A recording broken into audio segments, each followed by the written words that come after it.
Assalamualaikum warahmatullahi wabarakatuh. Hello everyone. Let me introduce to myself. My name is Dwiki Satria Gunawan. Number NPM 2441103 I'm from class management 24B. Langsung saja pada video ketiga ini saya akan membahas tentang aspek pasar dan pemasaran. Dalam studi kelayakan bisnis, aspek pasar dan pemasaran bertujuan untuk mengetahui apakah produk atau jasa yang ditawarkan memiliki peluang diterima oleh konsumen. Aspek ini membantu perusahaan memahami kondisi pasar, tingkat persaingan, kebutuhan pelanggan, serta strategi pemasaran yang tepat. Analisis pasar yang baik akan membantu perusahaan memperkirakan tingkat permintaan dan menentukan langkah pemasaran yang efektif agar produk dapat bersaing dan menghasilkan keuntungan. Kemudian pengertian pasar dan pemasaran. Pasar dan pemasaran memiliki dua pengertian yang berbeda. Yang pertama, pengertian pasar. Pasar adalah tempat bertemunya antara penjual dan pembeli untuk melakukan transaksi barang atau jasa. Saat ini pasar tidak hanya berbentuk fisik seperti toko atau pasar tradisional, tetapi juga dapat berbentuk digital melalui platform online. Dalam studi kelayakan bisnis, aspek pasar digunakan untuk menilai 1. Besarnya permintaan terhadap produk, 2. Jumlah calon konsumen, 3. Tingkat persaingan yang ada, dan peluang pertumbuhan pasar di masa depan. Semakin besar peluang pasar yang tersedia, maka semakin tinggi kemungkinan usaha untuk berkembang. Kemudian pengertian pemasaran. Pemasaran adalah serangkaian kegiatan yang dilakukan untuk memenuhi kebutuhan dan keinginan konsumen melalui penciptaan barang atau produk, penawaran, dan pertukaran produk yang bernilai. Tujuan pemasaran adalah mengenalkan produk kepada konsumen, meningkatkan penjualan, membangun loyalitas pelanggan, dan menciptakan keunggulan bersaing. Dalam strategi pemasaran yang tepat, produk akan lebih mudah diterima oleh pasar sasaran. Kemudian, struktur dan jenis pasar. Struktur pasar menunjukkan kondisi persaingan yang terjadi dalam suatu industri. Berikut beberapa jenis pasar yang umum ditemukan. 1. Pasar persaingan sempurna. Ciri-ciri pasar ini adalah banyak penjual dan pembeli, produk yang dijual relatif sama atau homogen, dan tidak ada pihak yang dapat menentukan harga sendiri. Contoh, pasar hasil pertanian seperti beras atau sayuran. Kemudian kedua, pasar monopoli. Ciri-ciri pasar ini hanya terdapat satu penjual, tidak memiliki pesaing langsung. Penjual memiliki kekuatan besar dalam menentukan harga. Contoh, layanan tertentu yang dikuasai negara atau perusahaan tunggal. Kemudian ketiga, pasar oligopoli. Ciri-ciri pasar ini adalah hanya terdapat beberapa perusahaan besar. Kemudian setiap keputusan perusahaan mempengaruhi pesaing lainnya. Contoh, industri otomotif atau operator telekomunikasi. 4. Pasar monopolistik. Ciri-ciri pasar ini adalah banyak penjual, produk memiliki perbedaan atau ciri khas tertentu, kemudian perusahaan memiliki sedikit kemampuan menentukan harga. Contoh, bisnis restoran, kafe, dan produk fashion. Kemudian analisis pasar, segmentasi, sasaran, dan posisi atau disebut dengan STP.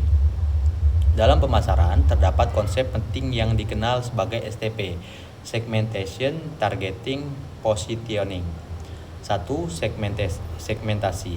Segmentasi adalah proses membagi pasar menjadi kelompok-kelompok konsumen yang memiliki karakteristik serupa. Segmentasi dibagi menjadi beberapa segmentasi. Yang pertama, segmentasi demografis, berdasarkan usia, jenis kelamin, pendidikan, pendapatan. Kemudian segmentasi geografis, berdasarkan negara, provinsi, kota, kondisi iklim. Kemudian segmentasi psikografis, berdasarkan gaya hidup, kepribadian, nilai, dan minat. Kemudian segmentasi perilaku, berdasarkan kebiasaan membeli, tingkat penggunaan produk, loyalitas terhadap merek. Tujuan segmentasi adalah agar perusahaan lebih mudah memahami kebutuhan konsumen. Kemudian sasaran atau targeting. Setelah pasar dibagi ke dalam beberapa segmen, perusahaan memilih segmen yang paling berpotensial untuk dilayani. Pertimbangan dalam memilih target pasar. 1. Ukuran pasar, kemudian potensi keuntungan, tingkat persaingan, serta kemampuan perusahaan memenuhi kebutuhan konsumen. Contoh, produsen susu bayi akan menargetkan keluarga yang memiliki anak usia balita. Kemudian, posisi atau positioning. Positioning adalah upaya menciptakan citra persepsi tertentu di benak konsumen. Tujuannya yaitu membedakan produk dan pesaing, menonjolkan keunggulan produk, membentuk identitas merek yang kuat. Contoh, sebuah merek smartphone memposisikan memosisikan dirinya sebagai produk dengan kualitas kamera terbaik. Kemudian, strategi baruan pemasaran dan teknik peramalan pasar. Yang pertama, marketing mix atau 4P. Bauran pemasaran atau marketing mix terdiri dari 4 elemen utama yang digunakan untuk mencapai tujuan pemasaran. 1. Produk, meliputi kualitas produk, fitur produk, desain, merek, kemasan, dan garansi. Tujuannya adalah menciptakan produk yang sesuai dengan kebutuhan konsumen. Kemudian kedua, price atau harga, meliputi penentuan harga jual, diskon, sistem pembayaran. Harga harus mampu menarik konsumen sekaligus memberikan keuntungan bagi perusahaan. Ketiga, place, distribusi, meliputi lokasi usaha, saluran distribusi, persediaan barang, sistem pengiriman. Tujuannya adalah agar produk mudah diperoleh oleh konsumen. Kemudian promotion atau promosi, meliputi iklan, promosi penjualan, hubungan masyarakat, dan media sosial. Promosi bertujuan meningkatkan kesadaran dan minat konsumen terhadap produk. Selanjutnya, teknik peramalan pasar. Peramalan pasar digunakan untuk memperkirakan permintaan di masa mendatang sehingga perusahaan dapat merencanakan produksi dan pemasaran dengan lebih baik. Yang pertama, metode trend, menggunakan data penjualan masa lalu untuk memprediksi permintaan di masa depan. Contoh, penjualan meningkat setiap tahun sebesar 10% sehingga diperkirakan tren tersebut akan berlanjut. Kemudian kedua, regresi linier, mengukur hubungan antara permintaan dengan faktor tertentu seperti harga atau pendapatan konsumen. Contoh, ketika pendapatan masyarakat meningkat, permintaan produk premium juga meningkat. Kemudian ketiga, survei konsumen, mengumpulkan informasi langsung dari calon pelanggan mengenai minat dan niat membeli produk. Kemudian 4,